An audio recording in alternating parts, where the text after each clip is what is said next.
আসসালামু আলাইকুম বন্ধুরা, এটা হইল কক্সবাজার থেকে হিমছড়ি যাওয়ার রাস্তাটা।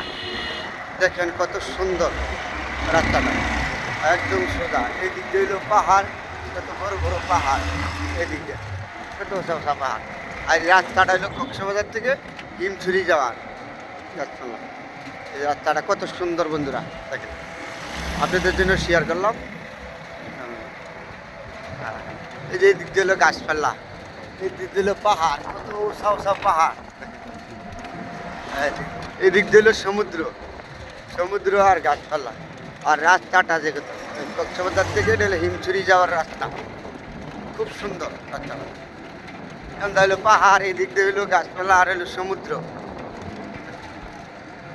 ওই এলাকায় আসলে দেখলে খুব সুন্দর আর কি, মানে মন ঠান্ডা হয়ে যায়। মানুষ ঘোরাফেরা করে, দেখলে নিজে আইলাম, আনন্দ করলাম। আপনারাও সুযোগ করলে আসবেন, দেখে যাবেন। কক্সবাজার এলে আসবেন। যাচ্ছি, রাস্তাটা দেখেন কত, ছোটোখাটো গাড়িগুলি চলে, বড় গাড়ি চলে না, ছোটোখাটো গাড়ি চলে এই রাস্তা দিয়ে। কক্সবাজার থেকে হিমছড়ি আর হইলো পাহাড়, এই দিক দিয়ে হইলো আপনার সমুদ্র। রাস্তাটা কত সুন্দর, খুব সুন্দর রাস্তা, হিমছড়ির রাস্তা। আর এই দিক দিয়ে হইলো পাহাড়, পাহাড় কত উঁচা উঁচা পাহাড়। এগুলি ভাঙ্গে পড়লে দুর্ঘটনা ঘটে এলাকায়। আর রাস্তাগুলি। ধন্যবাদ, সবাই ভালো থাকবে।